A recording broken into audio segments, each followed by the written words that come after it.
too, you crazy for this one.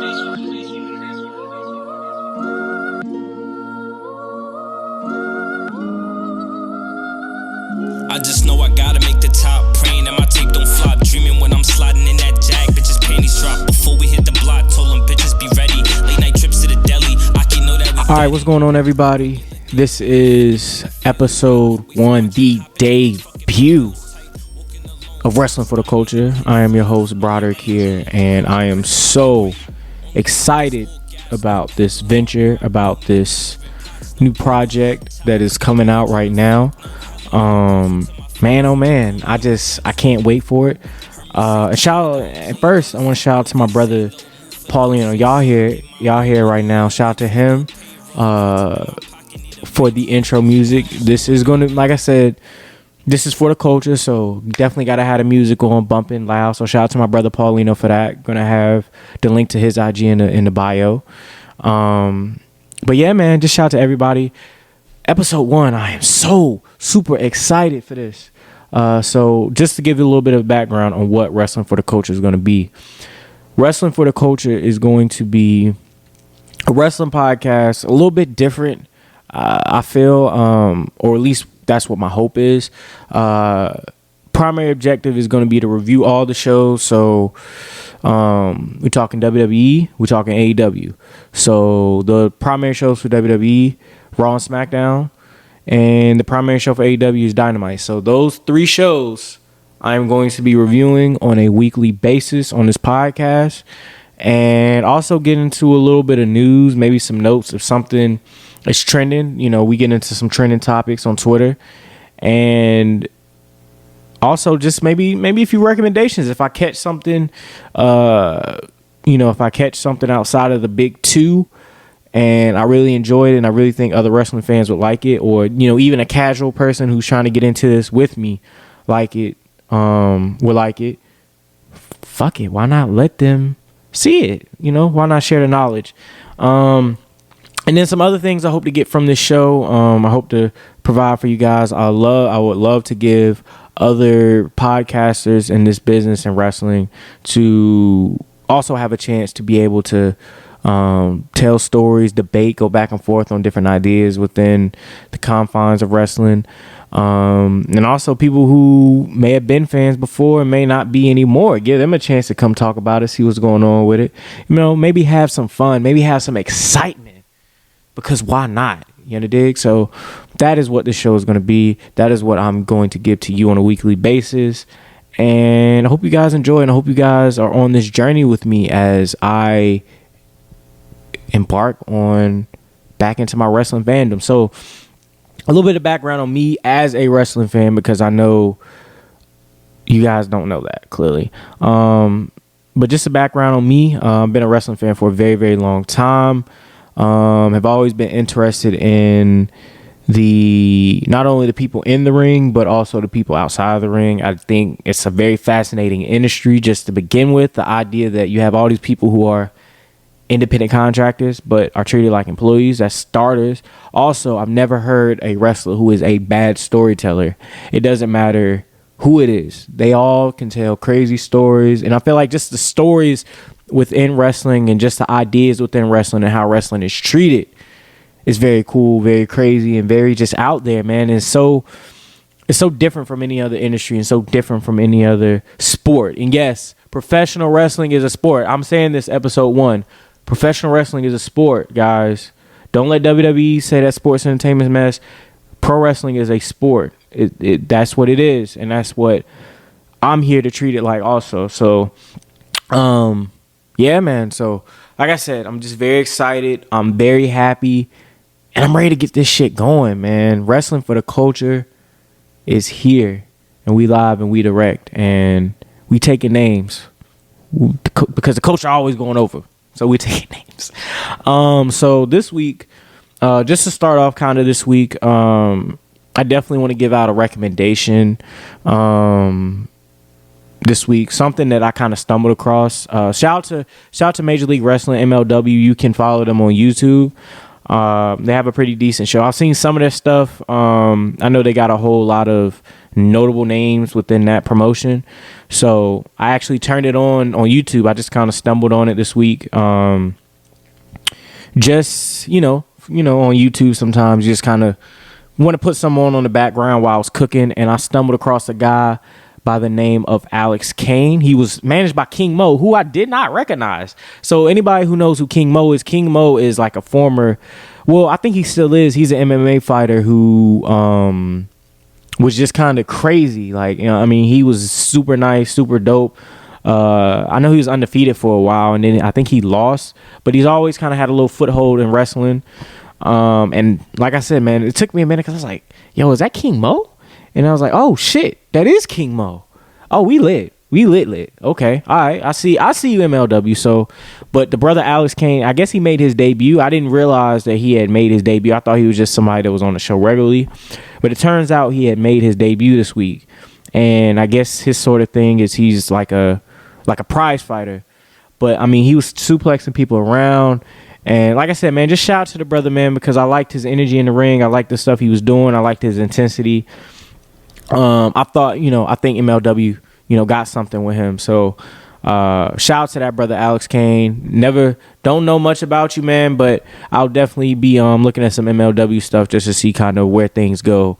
And then with you, man, because like I said, you caught my attention, brother. So shout out to you, my bro. And then also another recommendation from that same promotion, MLW, Jacob Fatu. Guys, Jacob Fatu is a wrestler I've been a huge fan of for a while. He is a part of the famous the Samoan dynasty, I guess you could say. So I guess that would be the Anoa'i family or whatever. I guess that's what that umbrella is, but I'll just say the Samoan dynasty, with other people with names of Roman Reigns, who is currently the best in the world. Just want to episode 1 putting that out there too. The Usos, The Rock, Yokozuna, Rikishi, Umaga, just a laundry list of like historic Hall of Fame super talented wrestlers, man. And Jacob Fatu is like, to me, Jacob Fatu is the lost one of that family right now, just because he's not in WWE. And I know historically that family's always kind of been in WWE, kind of running that.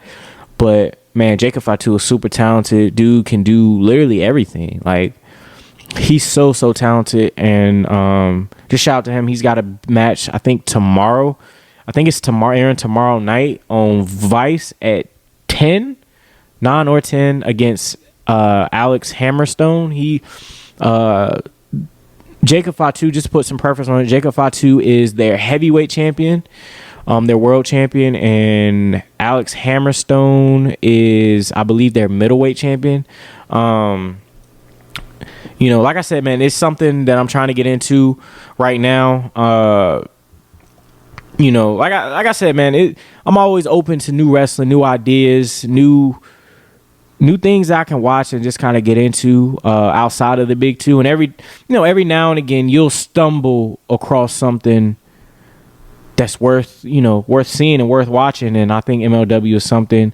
And I think those two particular people, based on my prior experience with MLW, and then also just what I stumbled across the other day, I think Alex Cross, Jacob Fatu, watch out for them too, man, because those guys are super talented. I really like those brothers, and shout out to them day one.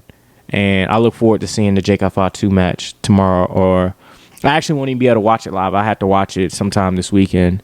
But I look forward to it because I think he's super talented. And I think that match with Roman, with him and Roman one day, is going to be money. Super money. So just wanted to put that out there for the world.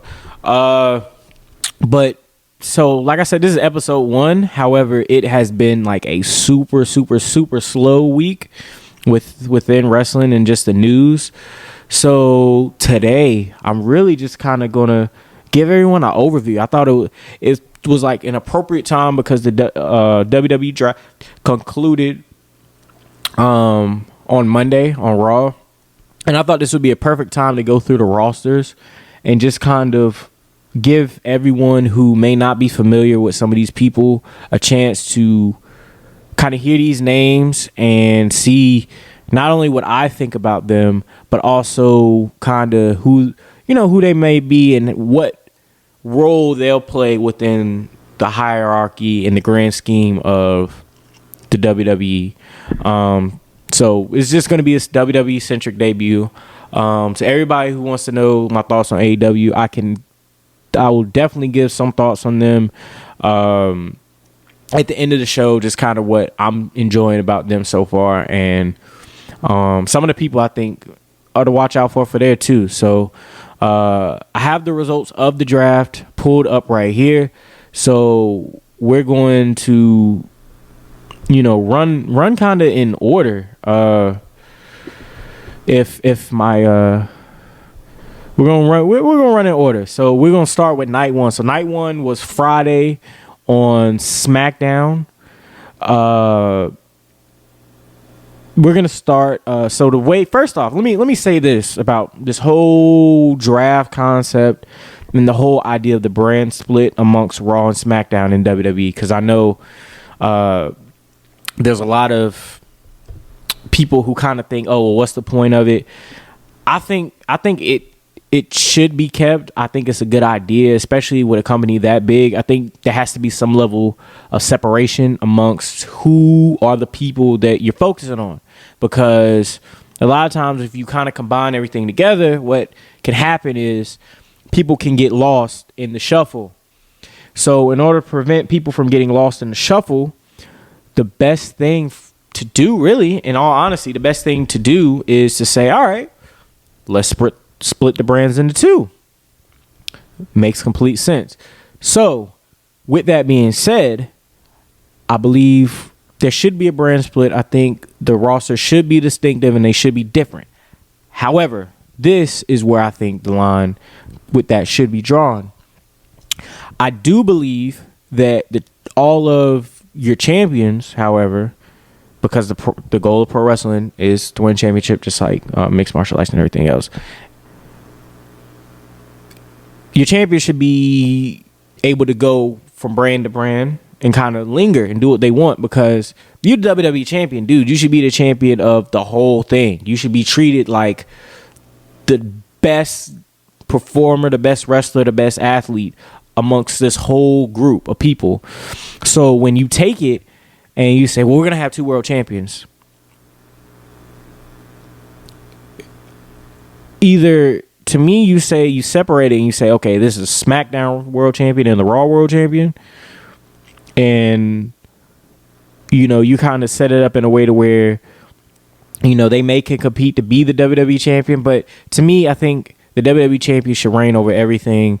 Whether WWE champion should reign over everything. I think all champions should kind of reign over everything. I think if you're going to separate a championship, the Intercontinental and U.S. championships, I mean, that's fine if you want to separate those and make those show specific.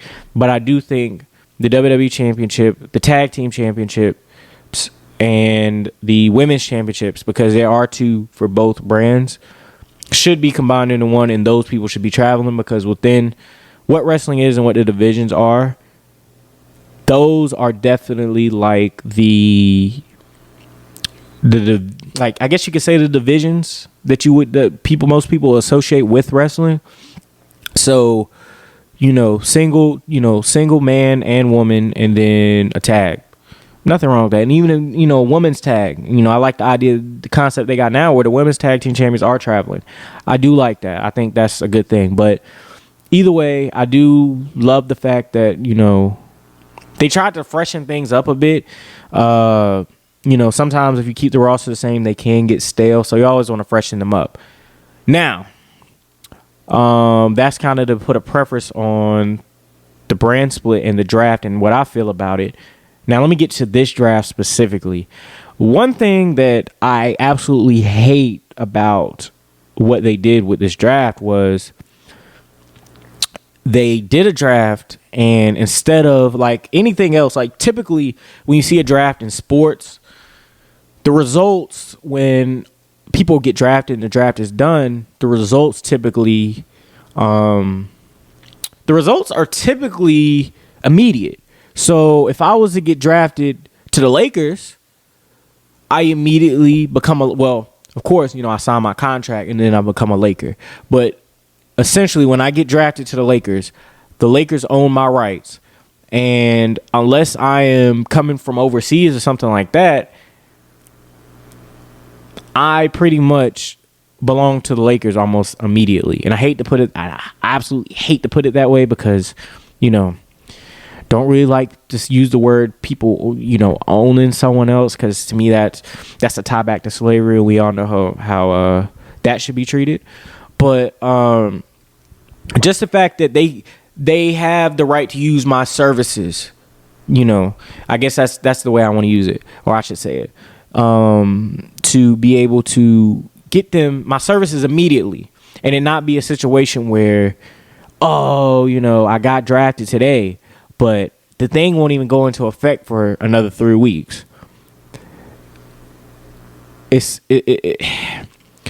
So that's where my problem is with this draft. The WWE decides, okay, let's do a draft. However, it's like, well, the draft results aren't even really going to be put into place until 3 weeks from now after the pay-per-view, which is Crown Jewel, which is over in Saudi Arabia. To me, it's just like, what's the point of doing a draft now if it's gonna take 3 weeks for it to even come into effect? That, I'm not gonna say that defeats the purpose, because the purpose of a draft is really just to separate. But it's almost like, okay, you're getting me hype, you're making me anticipate certain people starting to be able to interact and go up against each other. But for another 3 weeks, they're gonna be kind of where they at now. And it's just like, why? Like, what? How does that even make sense? Because it doesn't make sense for you to do a draft and then say, all right, well, in 3 weeks it's gonna come into. It's like, no, go do a draft, let it come into effect now. Because at this point, if there's a feud or something going on at this point, but both of the people are getting separated, who cares? Like who? It's almost like you're telling your outcome, and I don't like that aspect at all. I always, as a viewer, as a fan of wrestling, and let me preface this because I know people are gonna be like, "Oh, wrestling's fake." Yes, wrestling is not real. The outcomes are predetermined. The politics of it and all that, the beefs, all that, they are not real, clearly. And I think that's universally known amongst everyone. It's not real. People can say fake, whatever, predetermined, whatever they want to say. There's a level of not real to it. However, as a viewer, just like any other television show, just like anything else, you want that disbelief to be felt while you're watching, while you're in that moment. And for me, when you do something like a draft and then you take it back and say, all right, well, the draft results aren't even going to come into effect for another 3 weeks, it's almost just like, so should I just not watch for 3 weeks? Should I wait until after this Crown Jewel pay-per-view or whatever, network, whatever the fuck you want to call this shit? I'm always call it pay-per-view. That's just what I was raised on. Or the Peacock special, the cock.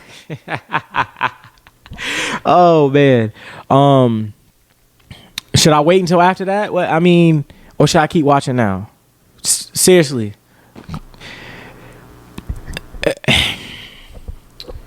Either way, it's one of those things. I hate it. I don't like it. But fine, whatever. We will deal, and we will keep moving forward, and we'll keep making progress. So, without further ado, let's start these results. So, I'm going to go round by round on the results, and the people who stand out, the people who I believe are significant or who I really, truly think deserve to be commented on, and people that you're going to hear a lot about going forward. I'm going to sit and talk about for a minute. So, guys, let's get this thing going. So, we're going to start with the first pick of the draft. Roman Reigns, who is the WWE Champion. first, let me say this about Roman Reigns. Roman Reigns is clearly, he's clearly positioned as WWE's like torchbearer, so to speak. So he's the guy that is unbeatable. He's the monster. He is the tribal chief, and he is, to me, he's the best wrestler in the world right now. To me personally, I think what he's doing in the ring is crazy. Just the way he's kind of carrying himself and portraying himself on TV is crazy. Like, to me, this made me realize something that I think people already kind of knew before.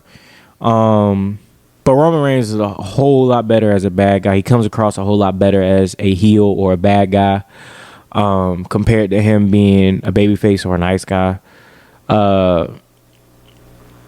Yeah, so like I said, he's the best in the world. And SmackDown, like I said, it kind of makes sense for him to stay on SmackDown, as Fox is the bigger of the two networks or whatever. And I'm also going to say this with this too. You're going to hear me talk about the networks a lot, because those are the people, those are the entities that drafted these rosters, or at least put certain people in certain places on these rosters. So I think that's a huge element that we should also talk about within this. But like I said, man, Roman Reigns is the best in the world. Don't care what anybody says. He is the best wrestler in the world right now. He is the WWE's LeBron James. You know, I had to get the LeBron James takeoff on Wrestling for the Culture episode. But, yeah, man, first overall pick, WWE Champion, Tribal Chief, best in the world to me right now. Hey, none more I can really say about that. Right decisions was made. So after that followed the, I'm talking crazy. Roman Reigns is the Universal Champion. Let me change that. He is the Universal Champion, not the WWE Champion. The Universal Champion, not WWE Champion. And see, that's another thing about those championships. Like I brought up earlier, you have a whole lot of championships, man. People can get confused, especially if you're someone like me who is getting back into everything like I was kind of, guess, when I was a kid. Trying to get back in that mode of following it like I did then. So he is the Universal Champion. Let me preface that and say, let me scratch what I just said and fact check what I just said. He is the Universal Champion, and he is the Tribal Chief, and he is on SmackDown. He's gonna stay there.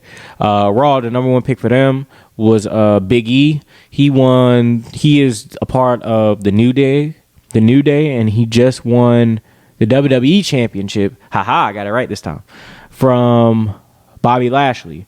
So let's talk about Big E for a second. Let's talk about the New Day for a second. And I'll go ahead and say it all, because they actually were just picked, were picked after this. So we'll go ahead and just get all our New Day stuff out right now. I love the New Day. I love everything that those brothers are doing. I love everything that those brothers stand for. I love the fact that those brothers are so positive, though they are good influences on the community. They don't portray themselves. They don't try to portray themselves like something that they're not. And I appreciate that. I think as far as the in-the-ring stuff, amazing, super dope matches, super dope stories, everything. Like, when Kofi won the WWE Championship back a couple years ago, like, I felt something. Like, I felt like, yo, this is something. This is historic. This is a moment. And in terms of all three of them, they are walking history in terms of wrestling and the things that they've accomplished, things they've done in and out of the ring. Because in all seriousness, there's never been a black faction or black entity in wrestling that has been treated like the New Day.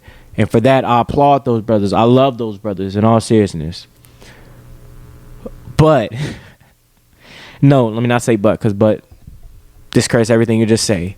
However, I'm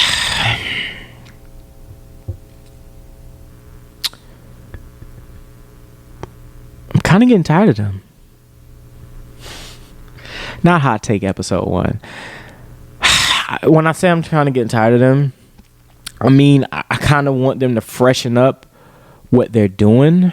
The unicorn stuff and all that stuff to me, it's ran its course. I think it's time that they get a little bit more serious and be a little bit more edgier. Why not? Why not be a little more serious and have a little bit more of an edge? Who cares? To me, you have to evolve.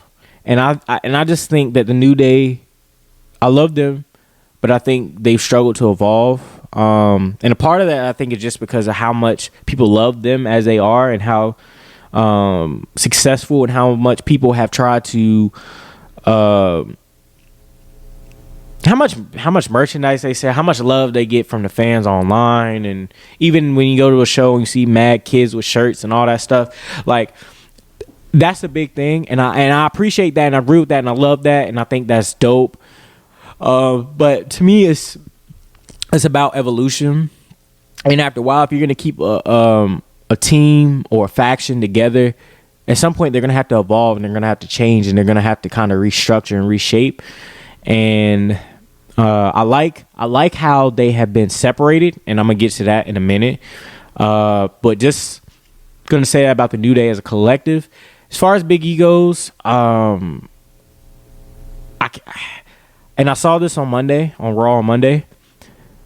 I cannot wait for the day that Big E kind of takes a more serious approach and is not all gyrating and joking and all that stuff. Like, that's cool. Like, I think that's funny. I think that's cool. Like, I don't have no problem with that per se.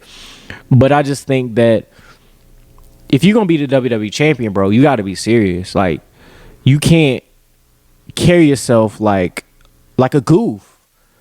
Like, you don't see NBA champions carrying themselves like goofs. You don't see world heavyweight champions in boxing or MMA carrying themselves like goofs. And when I say carrying themselves like goofs, I mean, like, when it's time to handle business, they for real. Maybe outside the ring, like the podcast and the YouTube and all that, yeah, joking, fun, like laughing, being them. But like on TV, like when you portraying yourself, when it's time to take care of business, when it's time to wrestle, when time to do your thing like that, you got to be serious. And what I saw on Monday, I really enjoyed from Big E. And just the last couple weeks, man, I think Big E is starting to take that serious approach now that he's won the WWE Championship. And what I saw on Monday, I really liked, because it was different. He wasn't gyrating. He wasn't joking. He wasn't clowning. He wasn't doing any of that. He wasn't doing any of the typical New Day stuff that we've seen. He was talking about himself. He was interacting with Drew McIntyre organically and just saying, "Yo, I'm the champ, bro, and I'm here to be taken seriously. I'm not here as no joke. I ain't bullshitting around. I ain't fucking around. Like, we're here, and I'm here to do this. And I'm taking all comers, and I appreciated that, and I like that. And Big E, I hope they keep that up with Big E. I hope Big E stays on that trajectory, and I hope that the people writing this and creating all this shit and management, or whatever the fuck you want to call them, keeping track of that. So we just gonna do it that. Next, Bianca Belair goes to Raw. Bianca Belair, I will not accept any Bianca Belair slander on this podcast. Just letting that be known right now.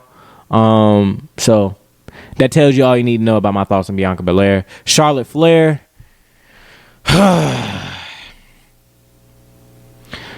Bianca Belair was drafted to Raw, by the way. So she's moving from SmackDown to Raw. Don't have a problem with it. And I'll kind of go into a bigger thing that I've seen throughout this whole show. So Raw selects Bianca Belair. You already know how I feel about that. Like I said, no Bianca Belair slander on this podcast will be accepted or allowed. I'm letting that be known. Episode 1. She is, to me, she is the biggest and best women's wrestler they got. Honestly, in all seriousness, I think she looks like a star. She wrestles like a star. She acts like a star. That means she's a fucking star, right? All right, then. So she is a star, and the biggest star. And if they would stop, ooh, we about to get into it. So now this is where we get interesting with Charlotte Flair going to SmackDown, and this is where I get into my bag, because. So here are my thoughts on Charlotte Flair. Let me say this with Charlotte Flair. Charlotte Flair is by far the most overrated, to me, the most overrated wrestler, like, going right now, to me. In the ring, I mean, she's only good when you got other good people with her. That's been proven time and time again. Okay, sure, you want to say on the mic she's cool. She's cool. She gets it, but it's like, okay, her father's Ric Flair. Why the fuck would she not get it? Come on now. But my biggest thing with her is she always wins. It doesn't matter who she's against. It doesn't matter how long they have an issue, how long they beefing, how many matches they have. She will win in the end. And that, I'm so sick and tired of that shit, bro. Like I get it. Like Vince McMahon and everybody, they love their blondes. They love the blonde white women, and they love a certain mold of how things look. They love it. And I get it. That's cool. You know, everybody got their preference, they preferences or whatever. But fuck, can she fucking lose for once? Like, fuck, dude. She doesn't always have to win. And she's going to be her father's record. And it's going to be some bullshit because it's just like, okay, y'all just kind of always let her get beat, but you always made her win. And they want her to be the best, but she's really not. And I already told y'all who I think the best is. I think Bianca Belair is the best. I think that's the person who should be treated like the biggest star. But I feel like because of Charlotte Flair's last name, and she fits that certain mold that they want, she will always be treated as the top star of like the women in WWE, and I don't rock with that. So I don't rock with that, and yeah, man, shit just needs to change, bro. So fuck it. She's going to SmackDown. She's gonna be treated like the greatest thing since sliced bread on there. Really don't care to see it, but of course we'll watch anyway. So going to Raw, or staying with Raw, going back to Raw, RK Bro, Randy Orton, Matt Riddle. Randy Orton's a legend. Love him. Matt Riddle, hit or miss for me. I think the stoner stuff is kind of... sometimes it's funny, and then other times it's kind of annoying. But I see what they're doing between the two. It's only a matter of time for Randy Orton RKO's a shot at him, though. So, I mean, it's only a matter of time for your RKO's a shot at him. I'm sure that'll come very, very, very, very, very, very soon. So, just... but yeah, they're the Raw Tag Team Champions. So, they're staying on Raw. They keep their belts. They lit. SmackDown in turn drafts Drew McIntyre. Like Drew McIntyre, I think he's really dope. I just hate that he got his biggest moments during the pandemic when nobody was there to see it, or he wasn't able to get the response or reaction, or really get the chance that I think he really deserves, man. Because he, coming from where he did before, where he was in the 3-man band and just kind of being treated like a goof on the roster, for where he was treated before to where he is now, that should be applauded, because in all seriousness, he worked his ass off to get to where he is. So I can respect that, and I can show nothing but love to that. Same thing with what Raw drafted with Edge. Same thing, man. Edge is a legend, man. Edge is one of my all-time favorites. He's a legend.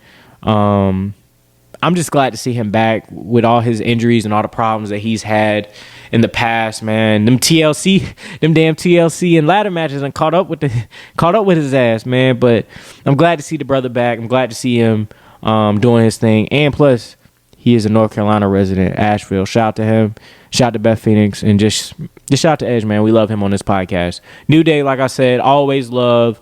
They are going to SmackDown. I do think we're going to see somewhat of a change with them. And Xavier Woods for King of the Ring. WWE, don't bullshit around, man. Give Xavier Woods the King of the Ring, please. Thank you. Let a black man be the King of the Ring. Let a black man be the King of the Ring, especially a black man with a PhD. That's the big thing. We need more of that. Need more of that representation out here. So number 3, the third pick, well, I guess, so the way they did this draft, let me also say the way they did this draft was really fucking stupid. So I guess the way they did it was for like every 2 picks. I think the way they did it was weird. For every like 2 picks, I guess they did like everybody gets 2 picks in each round. But even the way they did it, because even I was watching Raw, and just the way that they did this whole draft was stupid, where they'd have people come out for matches and then they go to commercial and then they come back and then they do the draft and then they make those people sit in the ring. And it's just like, that looks stupid. It's like, okay, you're going to have somebody come out in the ring for a match, do the match, and then do the draft picks. Like that, but that's a production nitpick for me.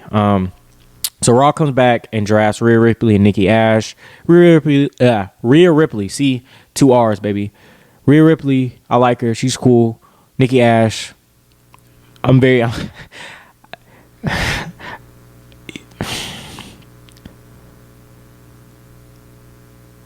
call her either call her a superhero and let her just play like she is a superhero, or don't. Calling her almost a superhero, that kind of defeats the joke of who she's supposed to be, a superhero. But I don't have much of a problem with her. She's cool. Like, I'll put it this way. She seems like a nice person, which makes me say, all right, let me root for this woman, because she just seems like a nice person.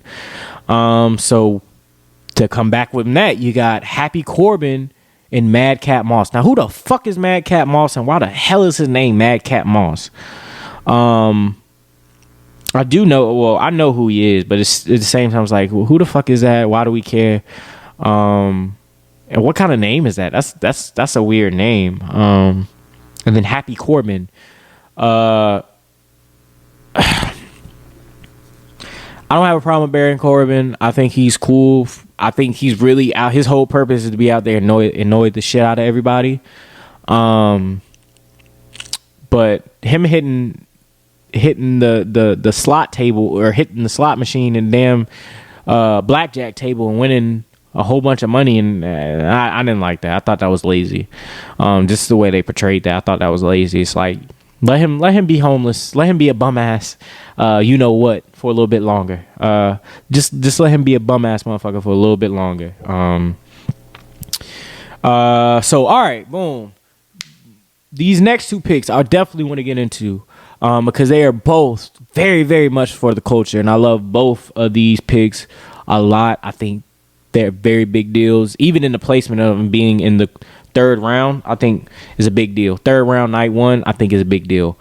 So we're gonna start out with Keith Bearcat Lee? Is that what they're calling him, or is it Bearcat Keith Lee? I personally like Bearcat Keith Lee better. That sounds better.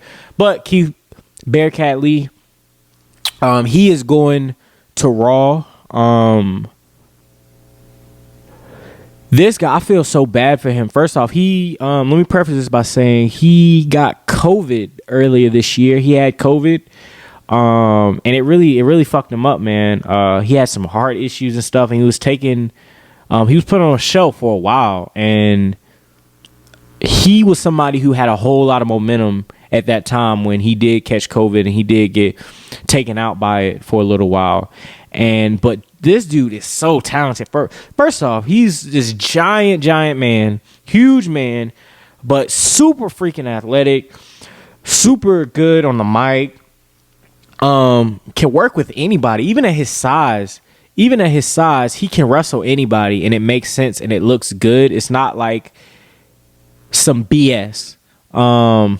It's not like, oh, I'm here, and I'm out of place when I'm wrestling some dude like Rey Mysterio or someone like that. Like, he sounds like he looks like he's in place in those type of matches. He looks in place with that type of style, and he's very versatile to me. I think he's someone that's been extremely, extremely misused. I think he's someone that deserves so much freaking more, and to me, he has potential to be like their one of their top guys, man. And yeah, man, I'm just excited about Keith Lee. I'm excited that he's back. I'm excited that he is gonna be given that chance to, be able to showcase his stuff on Raw and hopefully he gets a fair opportunity. That's like the biggest thing for me is I really just want him to get a fair opportunity, man, and get a shot like he's supposed to. And so after that, we have a group that I've seen on NXT a few times, and I am so excited to see them on the main roster. I am so excited to see them, and just this concept, because this concept has never been done before in wrestling. I don't think it's ever been done before in wrestling, and that is Hit Row. So you have Hit Row, which consists of Swerve Scott, Ashanti the Adonis, Top Dollar, who maybe people may know him as the guy from that Treasure Hunt show on A&E, that WWE Treasure Hunt show, AJ. He is known as Top Dollar. And then the Queen B-Fab. She is the queen of the group. So Swerve Scott right now, in terms of NXT, is actually the NXT North American champion. So I guess shortly he'll have to either that'll get brought up to the main, the main show or SmackDown as, another belt, or he'll lose it. But with it before that time, however, dude, man. So Hit Row is a group, and they're portraying like a rap label. And to me, first off, that concept's never been done in wrestling before. So whoever came up with that concept, shout out to you, because that is some intelligent, some smart shit, bro. Really, seriously, whoever you are. But second, I just think the way this group can get portrayed, the way that all the pieces fit together, and just the lead. Like, Swerve Scott is the head, and Swerve Scott is like one of the most talented wrestlers in the world. Like, seriously, he's one of the most talented wrestlers in the world. And hopefully when they go to SmackDown, the concept of the rap label can get explored a little bit more. Hopefully it can get a little darker, maybe, maybe they could, get into their Suge Knight. Maybe they can get in their Suge Knight bag, maybe they can get in their Suge Knight bag. Who knows, man? I hope they could get into their Suge Knight bag. Why not? I think that would be dope. I think that would be interesting. I think that would be cool, especially someone like Top Dollar, because Top Dollar does kind of look a little bit like Suge. Hey, that could be something, man. That could be menacing. That could be different. That could be, like I said, it's something that has never been seen before in professional wrestling. So there's so many different ways you can go with it, and I just love this concept. As someone, as you can see, who's a clear hip hop head, Hit Row gets nothing but love, nothing but respect, and I'm rooting for them. Like, seriously, like, I hope that they get a fair shake, because there's a track record that WWE, when they take people from NXT, which is the developmental brand, and they put them on Raw and SmackDown, they make them look like shit. And hopefully the people in charge, the people that are creating, people who are writing this shit, hopefully they don't misunderstand what this group is supposed to represent, and they don't try to stereotype them or put them in a box, like, put them in some sort of box. That's like my worst fear for them, is that they're gonna get put in some sort of box. So Hit Row. So yeah, man, I like them. Great pickup for SmackDown. I look forward to seeing them on Friday nights. Number 4, so the pick after that, Raw then picks Rey and Dominic Mysterio. Rey Mysterio is a legend. What more can be said? His son Dominic is, I guess, still, I don't know if he's considered someone still in training or someone or what, but I like what they've kind of done, and I kind of like what they're angling at, and I really hope this leads to Dominic beating Rey and taking off his mask, being the one to finally reveal Rey's face on WWE. Because I think Rey Mysterio, I think that would be like a good story to tell. Like, if Rey's on his way out or done, like, just wrestling period, which, the way his injury history set up, it very well could be. But I think that would be a great, like, passing of the torch. And plus, man, I don't know. I look at Dominic and think he's a heel, personally. I don't see a baby face on him. I see a heel. Or at least right now I see a heel. Because he's a young good looking guy, man. So why not make him a heel? Fuck it. Who cares, bro? That's not gonna do anything. And pause on that too. I just wanted to let that be known. So then after that, SmackDown drafts Naomi. Once again, no Naomi slander on this podcast. She's dope. The stuff she's been doing where Sonya Deville's been treating her, been kind of bullshitting her a little bit. I don't know if they angling at a racism angle here or something. A little racism here, a little racism angle, or if they're just trying to portray Naomi to kind of switch to a little more darker side, go from feeling the glow to feeling the dark or feeling the night or some shit. I don't know, but I think if you're gonna, I think it's time for Naomi to take on a little harder edge. Feel the glow. I love that. I love what that represents. And I love what she represents just on seeing her stuff on social media. I just think it's time to take her character to a different angle. Hopefully, I hope they allow her to join the bloodline with Roman Reigns and the Usos. I would love that. I think it truthfully it fits like a glove. So I think she could be the female in that group to kind of knock shit off. So after that is Austin Theory, Raw. So he's going to Raw. Don't really know much about him. I've seen some of his stuff like on NXT or whatever. I guess he's a young guy. I know he was on Raw and he came out there and he kind of fanboyed out for SmackDown's next pick, which is Jeff Hardy, which I'm going to talk about more in detail in a second. And he kind of did a little thing where he's like, oh, I want to come out here and I want to take a selfie with you because I grew up idolizing you. And it's funny looking at people like Jeff Hardy now and thinking, oh, damn, we are old enough to kind of say we grew up on Jeff Hardy. Like, if you meet him, like, oh, yeah, dude, I grew up on you. Like, I don't know, make me feel old for a second. Even though I do think Austin Theory is like my age. So it did make me feel old for a hot minute.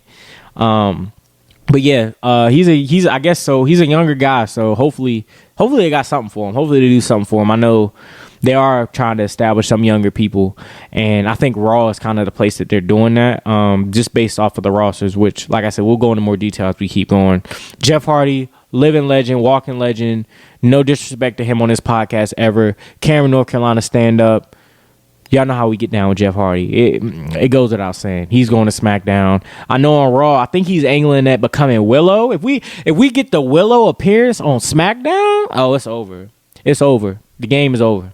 So, and then here's some of the additional picks for Raw that took place after SmackDown. So that night one was on SmackDown, which was last Friday. They had the ones that were on the show, which are the ones I just gave you.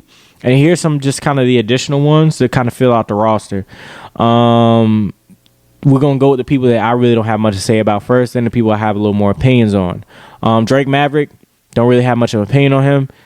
Hey, welcome to Raw, baby. Zelina Vega, you should have stood your ground on that Twitch thing. But hey, welcome to Raw. John Morrison, we love you on this podcast.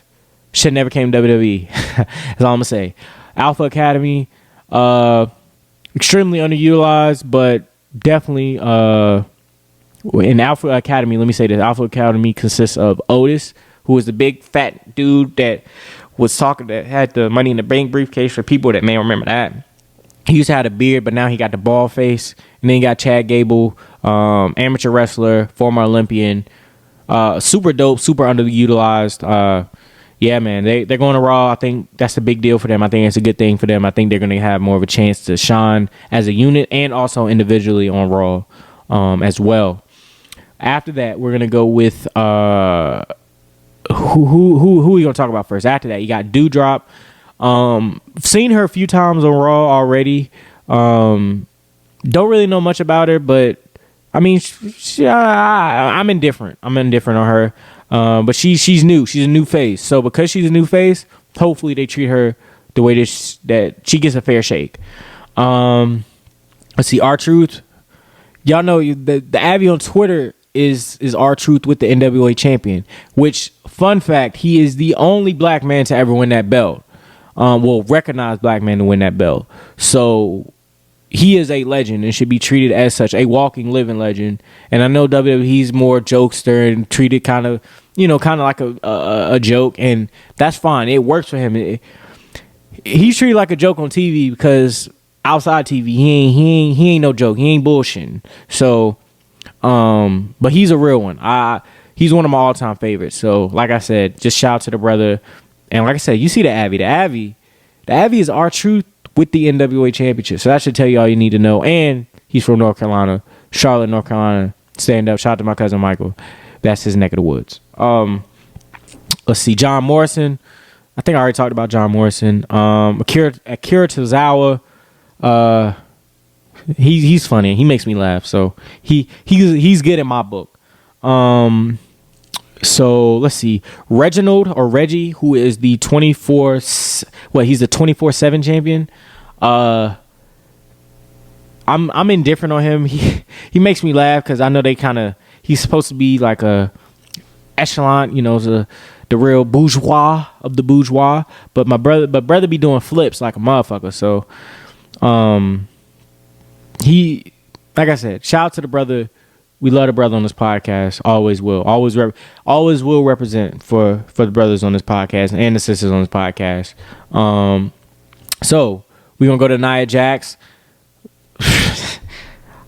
I like Nia Jax. I really do like Nia Jax a lot. It's just, man, she be beating the shit. She be beating the shit out of them girls, man. I be feeling bad for them, but she serves her purpose, and that's the I'm gonna beat the shit out of you, girl.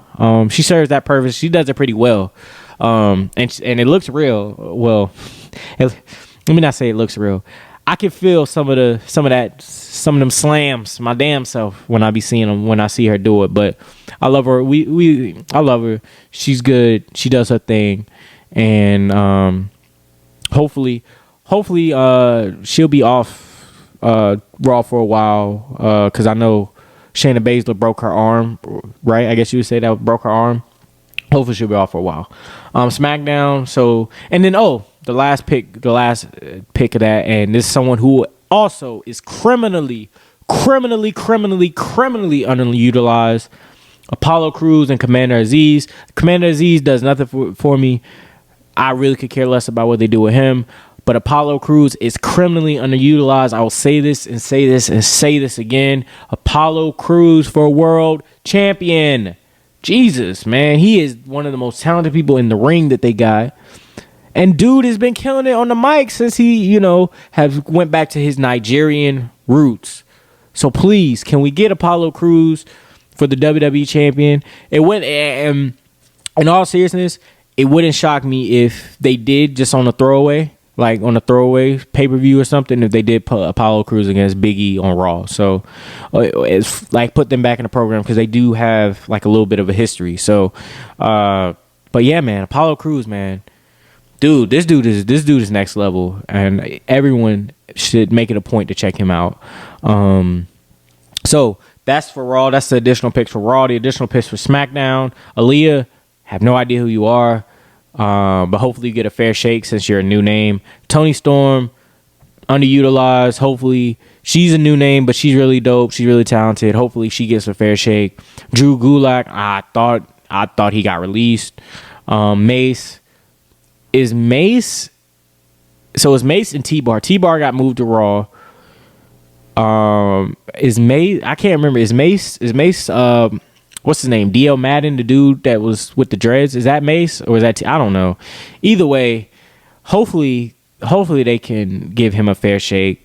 Retribution was some bullshit. They fed them some bullshit, and hopefully they can just get a fair shake now that they're getting away from that mess.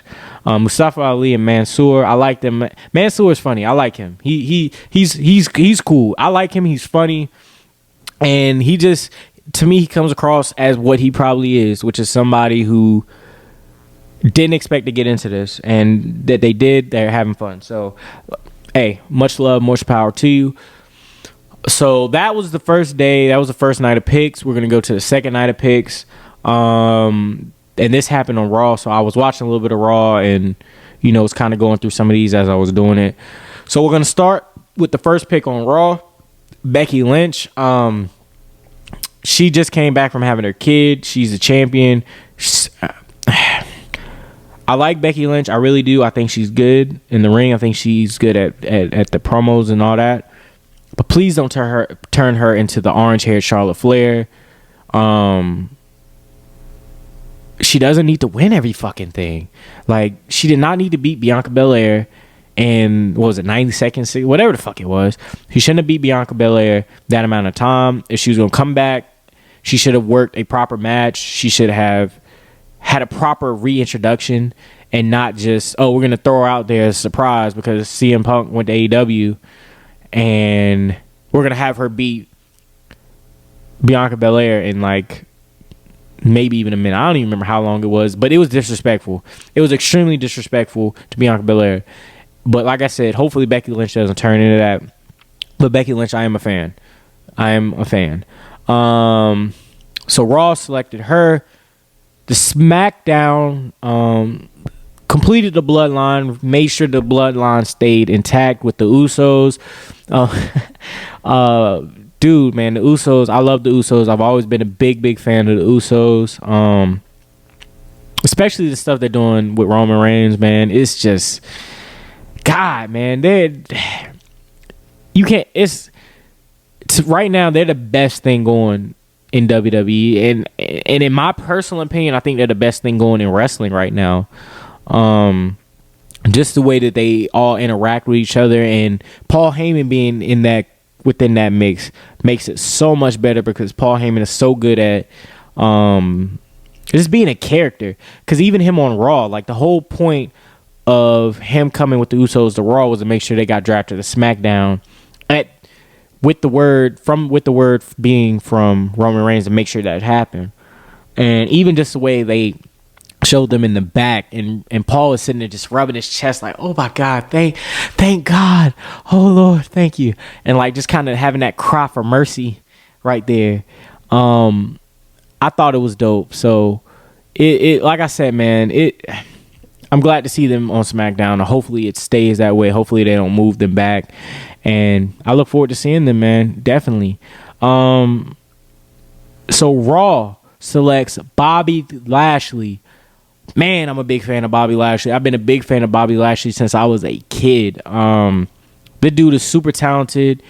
And seeing him and MVP together, man, dude, I'm glad they found someone that could talk for Bobby Lashley, because Bobby Lashley's strong suit is pretty much looking like somebody that's gonna being somebody that's gonna fuck you up. Like, that's what he's good at and that's what he's strong at. And MVP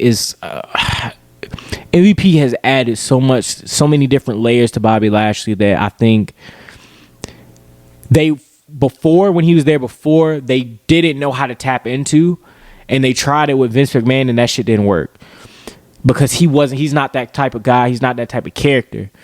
But when you put him with MVP and you put him with somebody who can talk that shit for him, and just let his actions and his facial expressions kind of be the thing that does the talking for him, dude, you have someone, I mean, you have a star to me. Like I said, Bobby Lashley, dude, I'm a big fan. And shout out to the brother, man.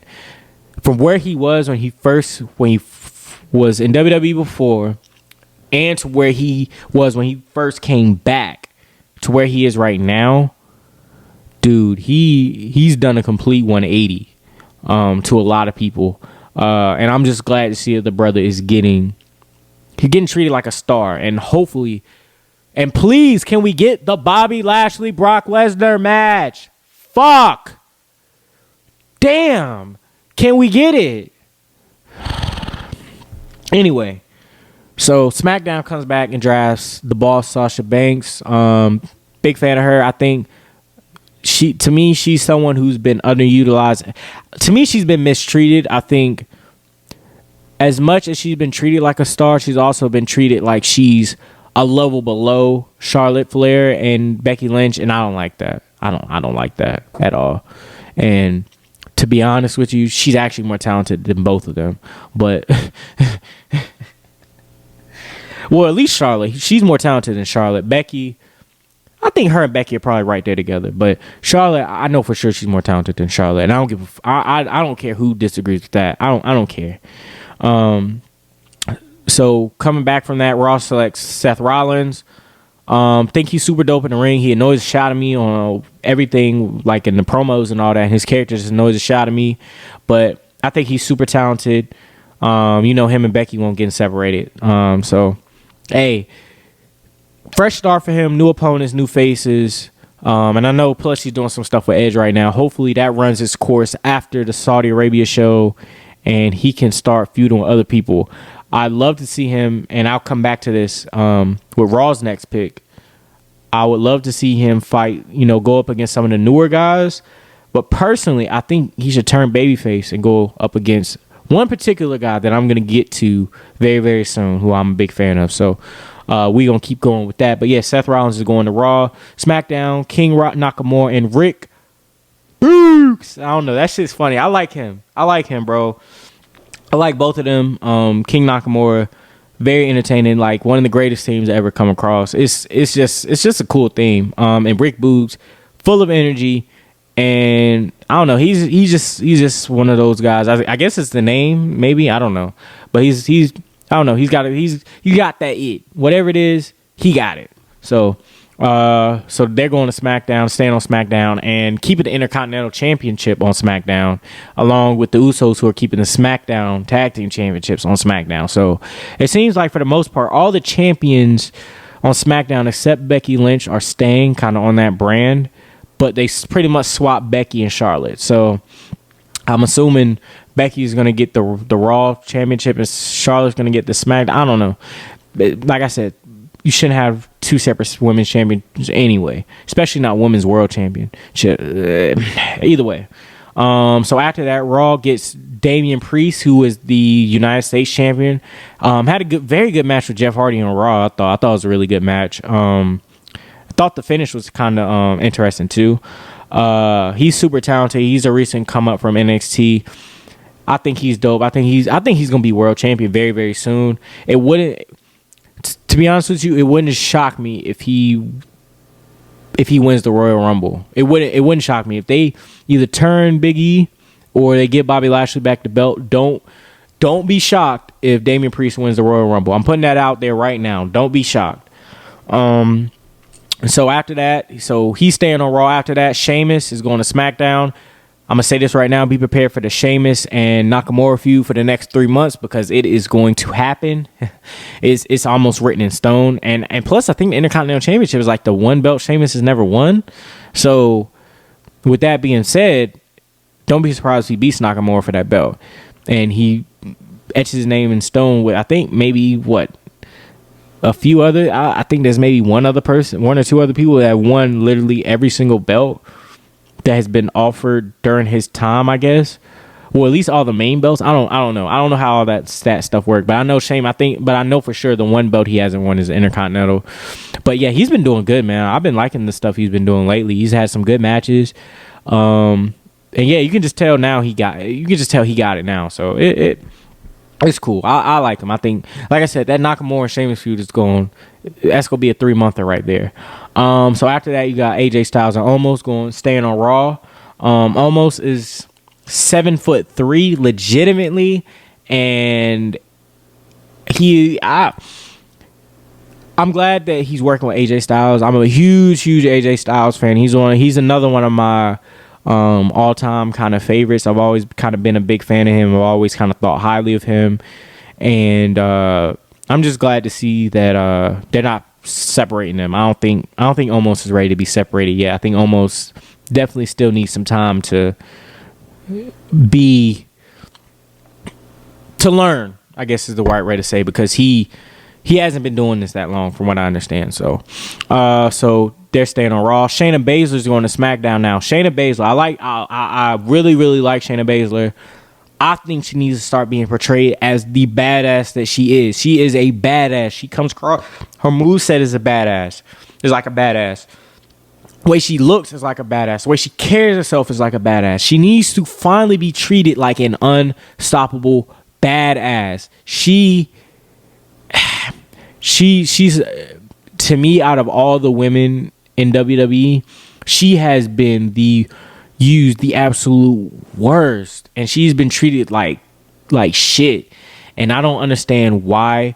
And to me, if you want another hot take, 'cause I know I've been spitting some hot takes on this podcast so far, episode 1, she is what they want Ronda Rousey to be, what they wanted Ronda Rousey to be.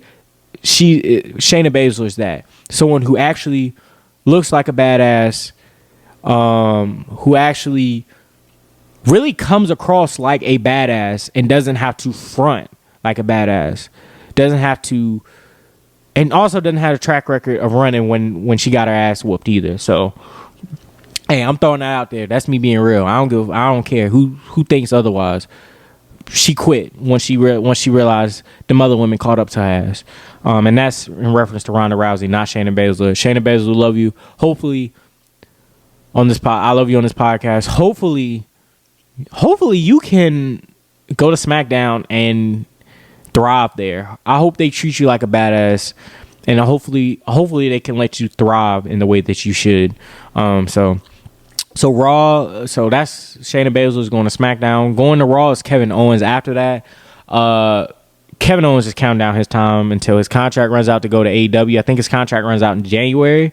So as soon as, I think he's on the first thing spoken to AEW, as he should be. He's been, I don't know, for as talented as Kevin Owens is, and as much as he's given and shown them, they just have never found like a real place for him. So I don't know. Xia Li, but he's going back to Raw. He was on SmackDown. He's going back to Raw. Xia Li, she is coming up from NXT. Now, the only reason why I really know who she is because I guess a few months ago she like dog kicked the shit out of some girl and like legitimately fucked her up. And if that's the case, I don't know why they're moving her to the main roster. Because but hey, get it how you live, man. If they see something in her, fine. Hey, go for it. But to me, if she hurt a few people, you know, she legitimately hurt some people, because this is going back to the element of, yeah, this is fake. If she legitimately hurt a few people, well, I don't think she's ready, and I personally think she needs more time. And it's cool to give people more time. You don't have to rush everyone. But she's going to SmackDown, so I'm sure she'll make a big impact on SmackDown. So next, going to Raw are the Street Profits. Love the Street Profits. However, my next hot take is I think they should have separated the Street Profits. I really think it's time to just go ahead and put that strap, put the rocket and strap it to Montez Ford and let him be a star, man. Montez Ford is a star, bro. Montez Ford, Angelo Dawkins make up the Street Profits. Man, Montez Ford, if he's serious and like treated serious and not like a joke or like a goof, that dude is a star, bro. Like he had, I could see him literally being the Black Shawn Michaels, like seriously being the Black Shawn Michaels, if he's treated properly and not like some bullshit. So I'm glad to see that them brothers, you know, are doing well and going to get a fair shake, because I know they're going to go to Raw and they're going to get that fair shake against RK Bro. To be honest with you, that's probably going to be the feud to me that when Randy turns on him. Okay, guys, we are back. Had a slight technical difficulty there, so I apologize or whatever. I look stupid doing that too, by the way. So I was at the Street Profits. Either way, man, Montez Ford, bro, Black Shawn Michaels, only matter of time.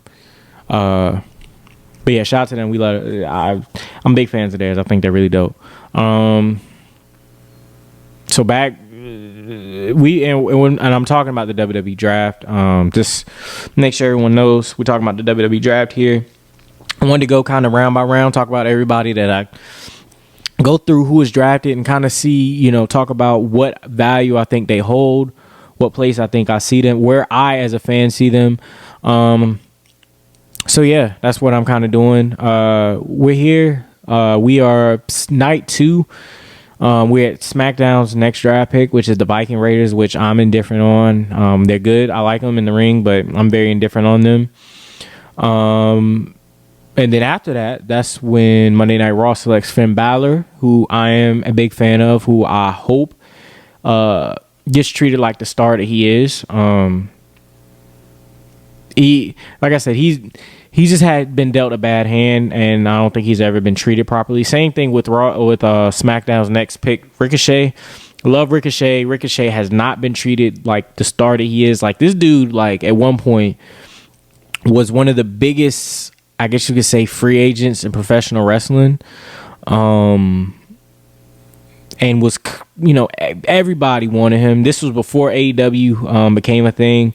But I'd imagine, knowing what everything has kind of gone on and transpired now, if AEW was around, then he would have signed with AEW. Totally would have signed with AEW.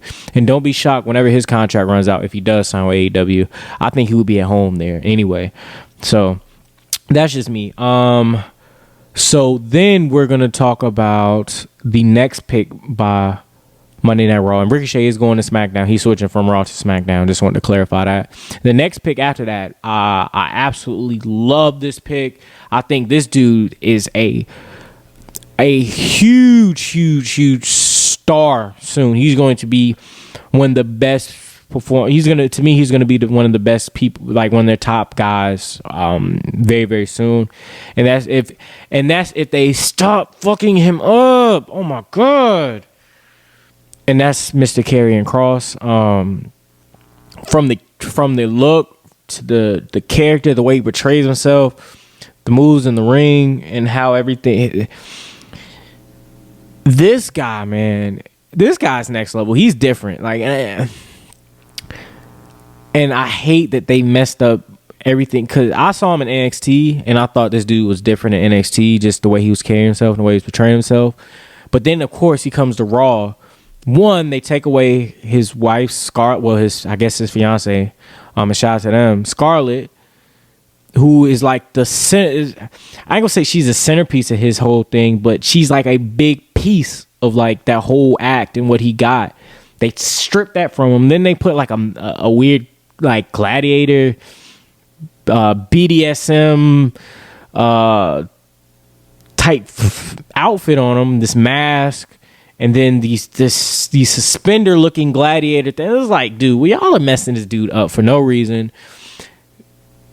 And I feel bad for him that he got dealt that hand, because if you ask just about anyone who follows professional wrestling, and specifically WWE, or anybody who follows professional wrestling as a whole, will tell you Karrion Kross is like, he's next level. Like, there's no reason why they fucked him up the way they did. There's no reason why he got treated the way he did. For him to come in and immediately lose to Jeff Hardy while he was the NXT champion, he got dealt a bad hand, and hopefully they fix that mistake on Raw going forward. And please let him have Scarlett back, please, Raw, please, Vince McMahon, please, can he have Scarlett back, please? Thank you. So then after that, SmackDown comes back and drafts Humberto Carrillo and Angel Garza. Like them both, seem like two likable guys. I'm glad they put them together. I think they're cousins, so I'm glad they put them as a tag team. Think they're gonna do big things on SmackDown. After that, Raw selects Alexa Bliss. She stole the Fiend's character. I hate it.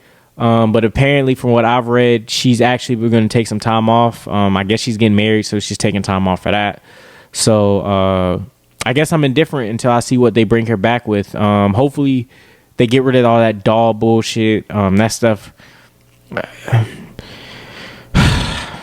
It's one of those things that makes me question why I'm a wrestling fan, because it's just like, for what, for who, what does that do? That people will look at that, don't even think that shit's realistic.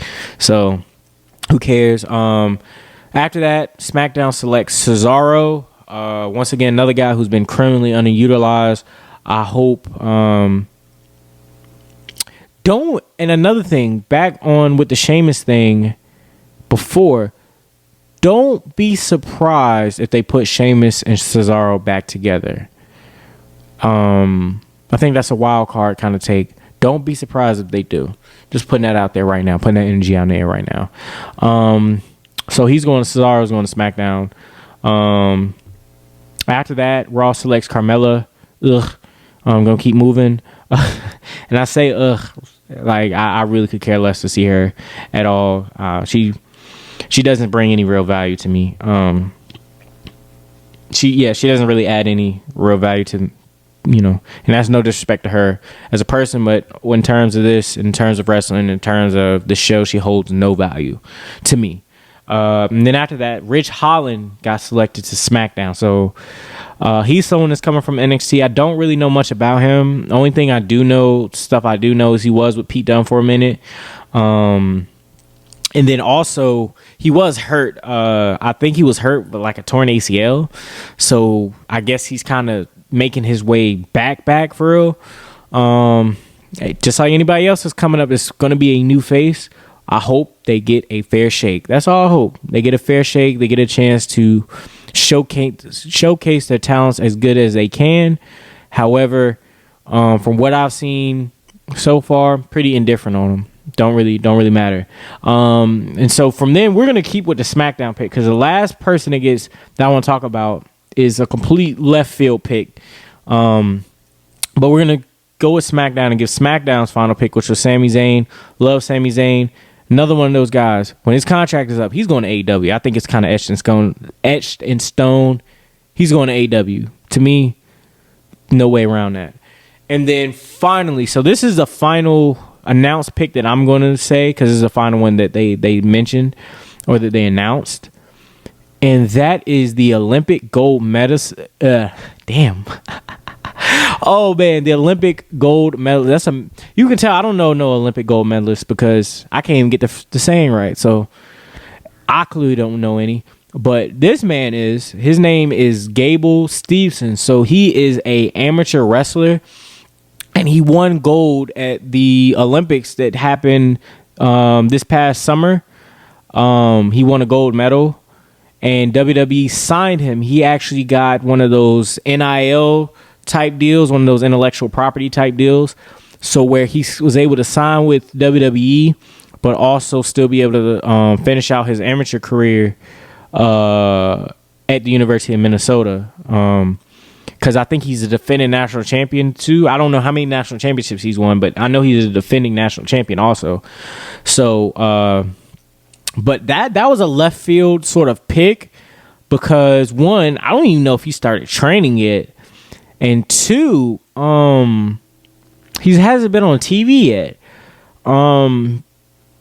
I get it. He's a name. He's someone that people know. He's someone that will garner a lot of attention.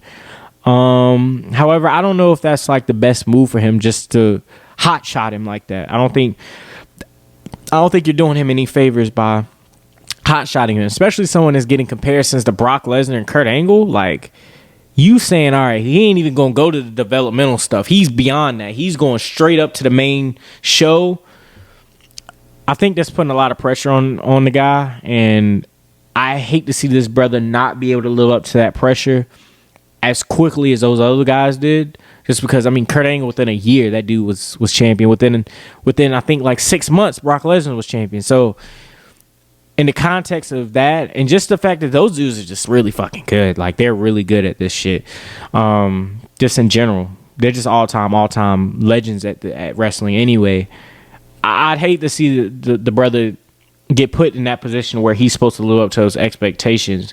And because he's not given the same sort of material, I guess you could say, the same sort of people to work with, it doesn't live up to the same. But like I said, Gable Steveson, man, I